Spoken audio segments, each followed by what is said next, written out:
Hi students, welcome in this video. इस video में हम लोग पढ़ेंगे properties of colloidal solution. First thing देखिए, colloidal solution are heterogeneous in nature. These are heterogeneous in nature. First thing, colloidal particle are heterogeneous in nature. Mostly जो heterogeneous solution होता है उसमें सॉल्यूट पार्टिकल सेटल डाउन हो जाते हैं, but in case of colloidal solution colloidal particle does not settle down, these are stable. Colloidal solution are stable means if we are keeping colloidal solution for long time also, the colloidal particle does not settle down due to effect of gravity. ये heterogeneous होते हुए भी इनके पास settle down होने की property नहीं होती है, सेटल डाउन नहीं होते हैं। सेकेंड थिंग देखिए, ऑन फिल्ट्रेशन, फिल्ट्रेबिलिटी आप कहेंगे इसको।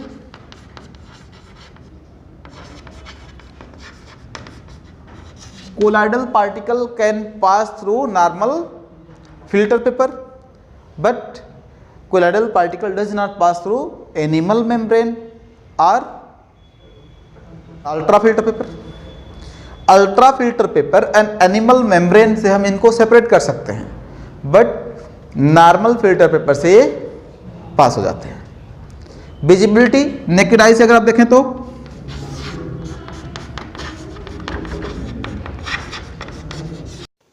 नेकेड आई से कोलाइडल पार्टिकल विजिबल नहीं होते हैं, बट इनको हम अल्ट्रा माइक्रोस्कोप के हेल्प से देख सकते हैं।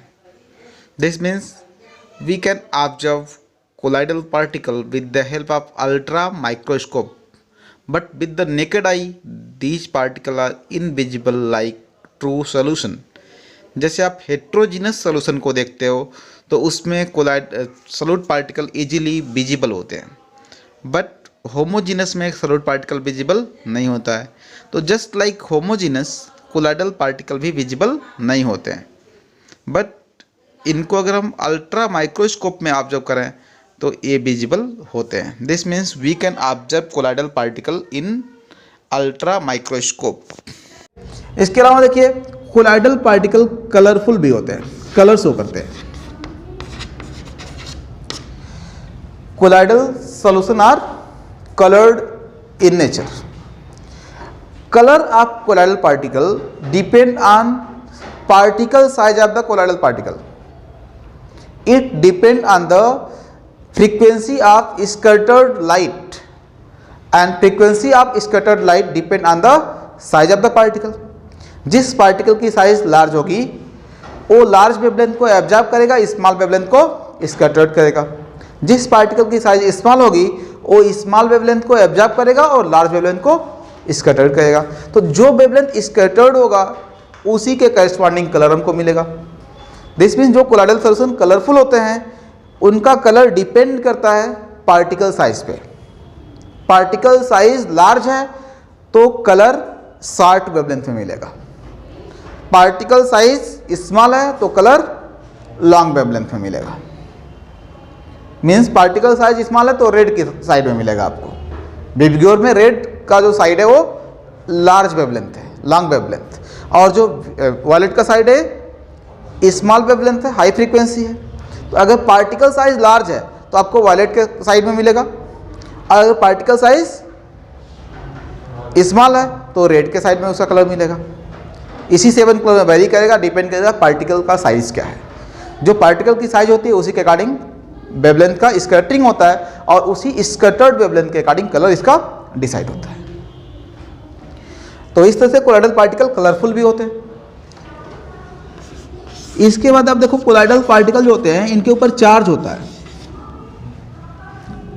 Colloidal particle are charged. जितने भी आप पढ़े हो हाइड्रोक्साइड, जैसे एल्युमिनियम हाइड्रोक्साइड का कोलाइडल सॉल्यूशन, हम लोग एग्जांपल पढ़े थे फेरिक हाइड्रोक्साइड हाइड्रोलिसिस मेथड जो हम लोग पढ़े थे प्रिपरेशन ऑफ कोलाइडल सॉल्यूशन का, उसमें हम लोगों ने एग्जांपल पढ़ा था preparation of colloidal solution of ferric hydroxide, that is positively charge colloid. जितने भी हाइड्रोक्साइड हैं कोलाइडल सॉल्यूशन के फॉर्म में, these are positively charge colloidal solution, मतलब इनका जो कोलाइडल पार्टिकल है उसके ऊपर पॉजिटिव चार्ज है। ओवरऑल जो सॉल्यूशन वो न्यूट्रल होता है, जो सॉल्यूशन है वो न्यूट्रल होता है। जितना पॉजिटिव चार्ज कोलाइडल पार्टिकल पे होगा उतना निगेटिव चार्ज डिस्पर्सन मीडियम में होगा। तो ओवरऑल जो सॉल्यूशन है वो न्यूट्रल हो जाएगा। अगर आप ऐसे समझिए, अगर किसी सॉल्यूशन में एक कोलाइडल पार्टिकल पे नेगेटिव चार्ज है तो सभी कोलाइडल पार्टिकल पे वही चार्ज होगा। अगर आप FeOH होल थ्राइस की बात कर रहे हैं तो FeOH होल थ्राइस न्यूट्रल है ना, लेकिन जब एक कोलाइडल पार्टिकल बनाता है तो इसके सरफेस पे एक्सेस ऑफ आयरन का एडजॉर्प्शन हो जाता है या H+ का एडजॉर्प्शन हो जाता है, इसके ऊपर पॉजिटिव चार्ज आ जाता है। इसके कोलाइडल पार्टिकल के ऊपर पॉजिटिव चार्ज एराइज होता है। जितना पॉजिटिव चार्ज इस पार्टिकल पे एराइज होगा उतना ही नेगेटिव चार्ज डिस्पर्सन मीडियम में भी एराइज होगा। तो डिस्पर्स फेज और डिस्पर्सन मीडियम का चार्ज ओवरऑल न्यूट्रलाइज हो जाएगा।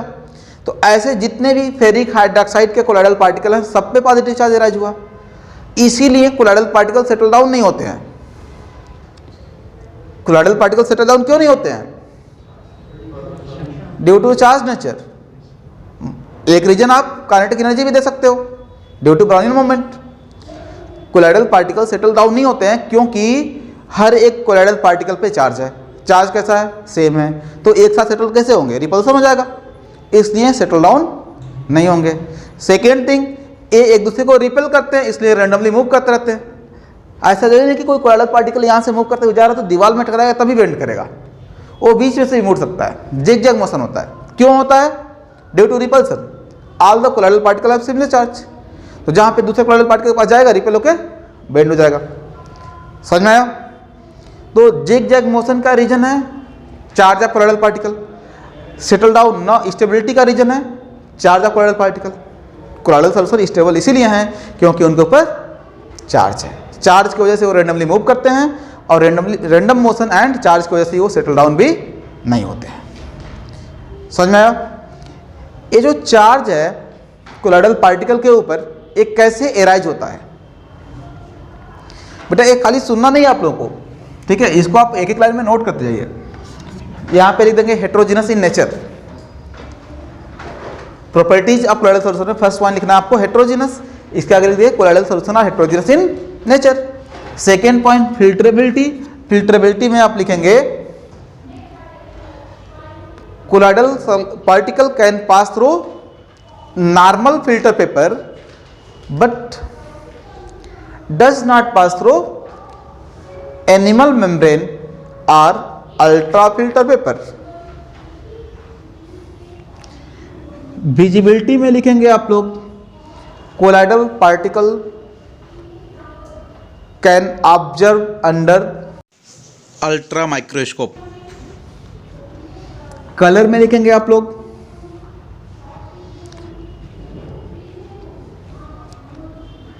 Colloidal solution are colored in nature and their color depend on the wavelength of scattered light. Larger particle scattered smaller wavelength and smaller particle scattered larger wavelength. हमको discuss करना है origin of charge. origin of charge. Colloidal particle पे charge arise कहाँ से होता है? तो first theory is this charge arises due to friction between disperse phase and dispersion medium। तो आप एक पॉइंट ए लिख सकते हो कि ये चार्ज एराइज हो रहा है due to friction between disperse phase and dispersion medium. Between disperse phase and dispersion medium.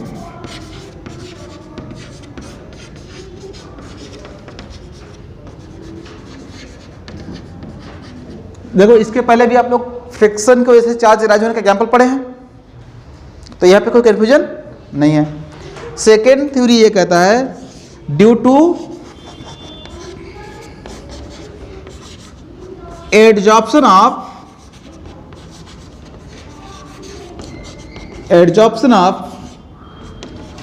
Ions of dissolve electrolyte.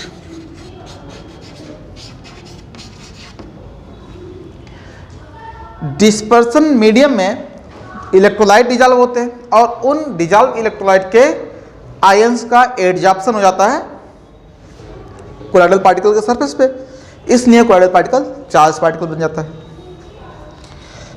Third is theory of preferential adsorption.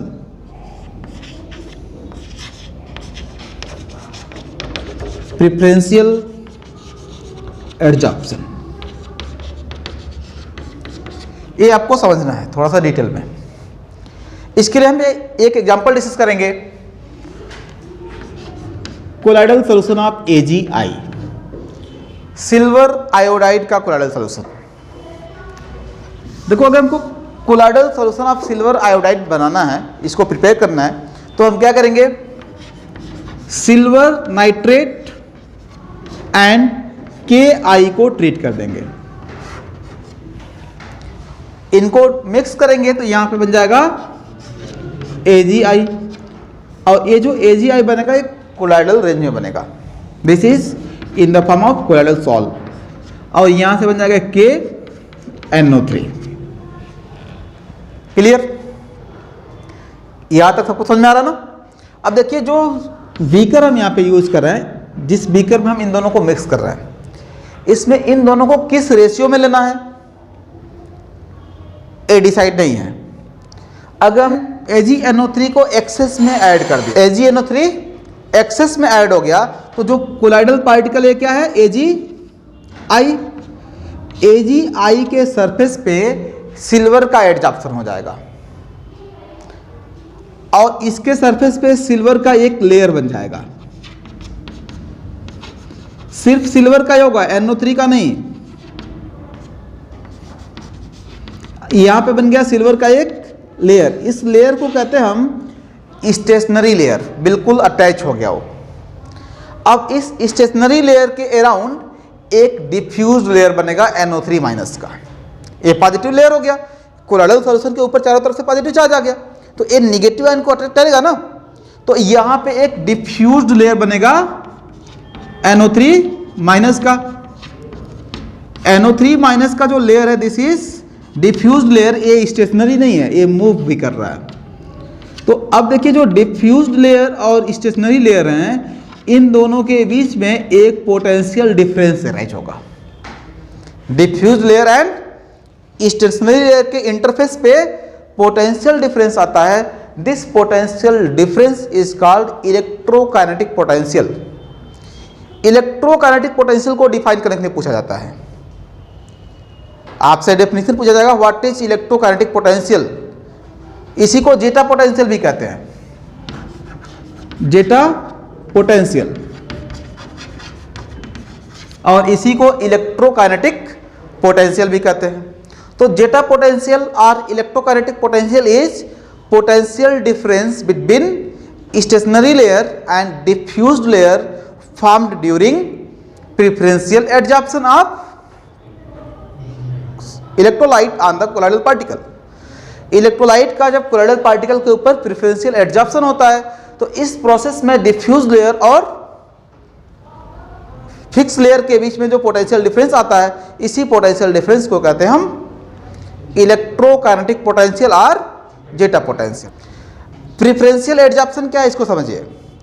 Preferential adsorption का मतलब होता है adsorption of selected ion on the surface of colloidal particle. ये selection होता है on the basis of their nature. देखो यहाँ पे AgI का कोलॉइडल पार्टिकल है, तो इसके ऊपर या तो I का एडजॉर्प्शन होगा या Ag का, इन्हीं दोनों में से किसी एक आयन का एडजॉर्प्शन होगा जो एक्सेस में प्रेजेंट होगा सॉल्यूशन में। तो जब हम इन दोनों को मिक्स कर रहे थे, तो हमने AgNO3 एक्सेस में ले लिया था, ये एक्सेस में था, इसलिए सिल्वर आयन का एडजॉर्प्शन हुआ।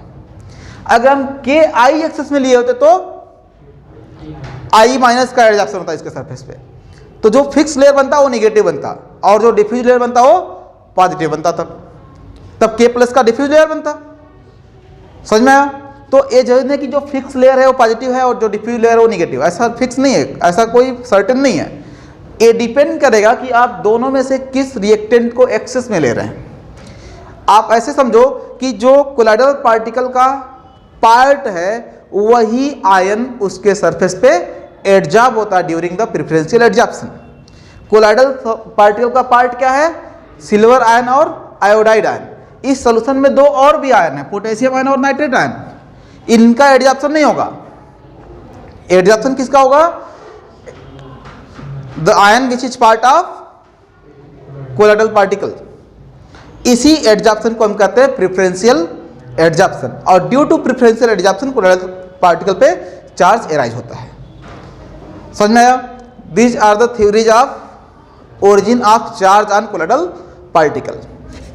कोएगुलेशन और clotting. Coagulation means separation of colloidal particle in the form of precipitate from dispersion medium।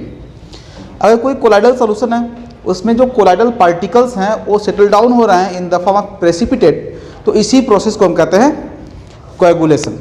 इसको क्लॉटिंग भी कहते हैं। ब्लड के केस में आप लोगों ने पढ़ा होगा, blood is also colloidal solution और separation of colloidal particle is clotting.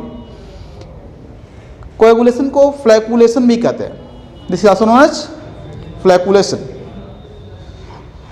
Coagulation means separation of colloidal particle in the form of precipitate. तो अब यहाँ पे देखिए जो कोएगुलेशन है इसको अगर हम आर्टिफिशियली परफॉर्म करना चाहें, हम किसी कोलाइडल सॉल्यूशन के कोलाइडल पार्टिकल को प्रेसिपिटेट के फॉर्म में सेपरेट करना चाहें तो इसको हम कर सकते हैं with the help of electrolyte.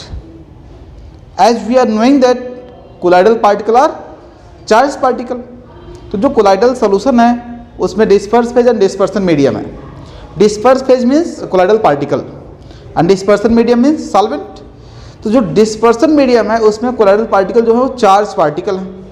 अगर उस सॉल्यूशन में हम कोई इलेक्ट्रोलाइट ऐड करेंगे तो अपोजिटली चार्ज आयन के सरफेस पे कोलाइडल पार्टिकल का अकोमुलेशन हो जाएगा और ये हैवियर पार्टिकल में चेंज होंगे और प्रेसिपिटेट के फॉर्म में सेटल डाउन हो जाएंगे। इस तरह से हम कोएगुलेशन परफॉर्म कर सकते हैं by addition of electrolyte. By addition of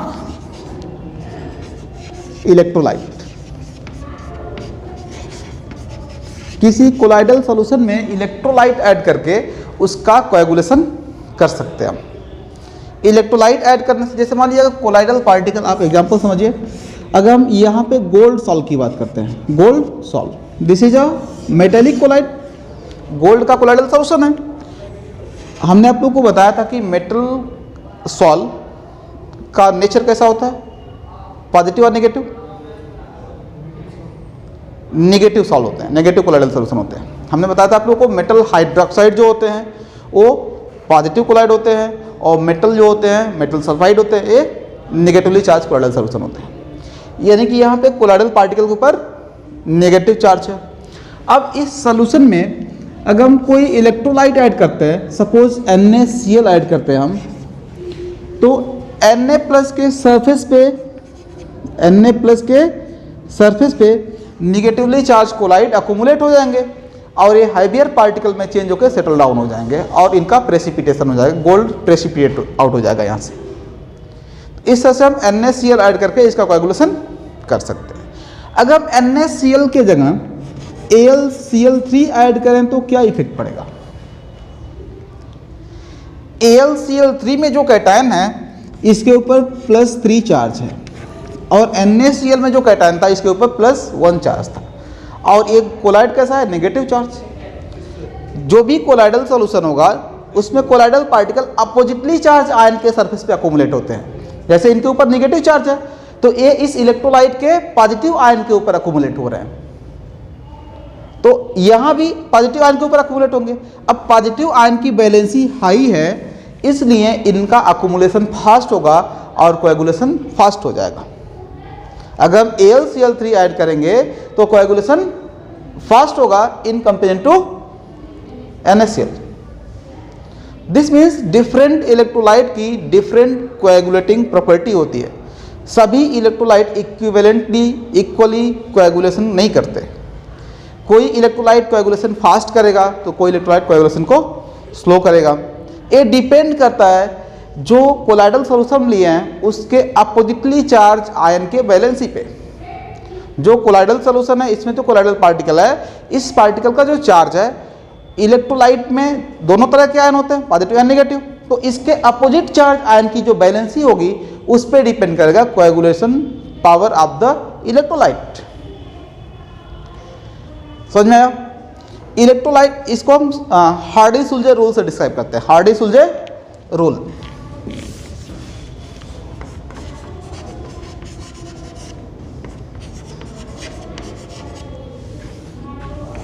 हार्डी-सुलजे rule, according to Hardy-Sulze rule, coagulating power of electrolyte is directly proportional to the valency of oppositely charged ion present in the electrolyte.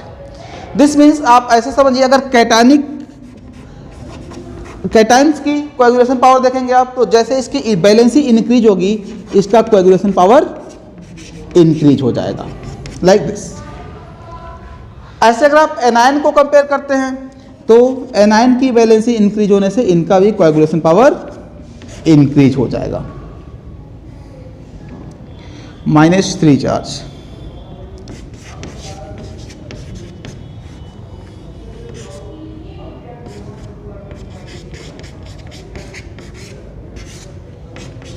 जैसे जैसे इनकी valency increase होगी इनका coagulation power increase हो जाएगा। ये ions coagulate करेंगे positive sol को और ये आयन कोएगुलेट करेंगे नेगेटिव सॉल्व को। समझ में आया? यही हार्डी-सुलजे रूल है। According to Hardy Schulze rule, coagulating power of electrolyte is directly proportional to the valency of oppositely charge ion. Any confusion? अब जो इनका कोएगुलेटिंग पावर होता है उसको हम डिफाइन करते हैं in the form of flocculation value.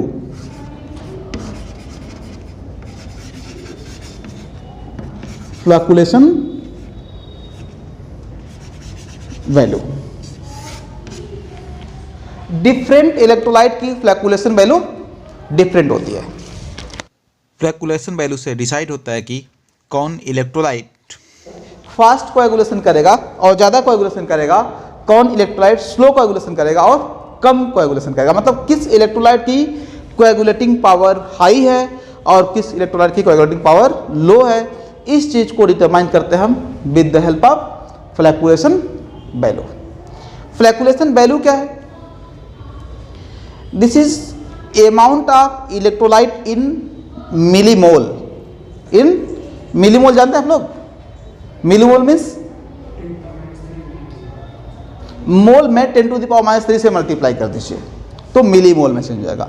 ये आप कहो mass of electrolyte in milligram by molar mass equal to mass in gram by molar mass को मोल कहते हैं हम, and mass in milligram by molar mass को कहेंगे मिलीमोल। अगर आप मोल डिटरमाइन कर लिए तो मोल को 10⁻³ से मल्टीप्लाई कर दिए, मिलीमोल में चेंज हो जाएगा। तो हम यहाँ पे डिटरमाइन कर रहे हैं flocculation value. Flocculation value means millimole of electrolyte required to completely coagulate 1 litre colloidal solution. Okay, तो flocculation value means number of millimole of electrolyte required for complete coagulation of 1 litre sol. अब देखो flocculation value और coagulation power किस तरह से related है, directly proportional है या इनवर्सली प्रोपोर्शनल है? अगर किसी इलेक्ट्रोलाइट की फ्लैकुलेशन वैल्यू हाई है, दिस मीन्स उसका ज़्यादा मिलीमोल चाहिए, तो उसका कोएगुलेशन पावर क्या होगा? लो होगा ना। अगर इलेक्ट्रोलाइट की ज़्यादा अमाउंट चाहिए कोएगुलेशन करने के लिए, यानी कि इसका कोएगुलेशन पावर कम है। बात समझ में आ रहा कि नहीं? कोएगुलेशन पावर मतलब कोएगुलेट करने की जो कैपेसिटी है इसकी, उसकी बात कर रहे हैं हम। और फ्लैकुलेशन वैल्यू क्या है? Number of millimole of electrolyte required for complete coagulation of 1 litre solve. तो 1 लीटर सॉल्व के लिए अगर ज़्यादा मिलीमोल रिक्वायर्ड है तो यानी कि उसका फ्लैकुलेशन वैल्यू हाई है। फ्लैकुलेशन वैल्यू हाई है तो कोएगुलेशन पावर क्या होगा? लो होगा, क्योंकि ज़्यादा अमाउंट रिक्वायर्ड हुआ इसका। अगर फ्लैकुलेशन वैल्यू लो है तो कोएगुलेशन पावर हाई होगा। समझ में आया? ए इन्वर्सली प्रोपोर्शनल होता है, flocculation value is inversely proportional to the coagulation power.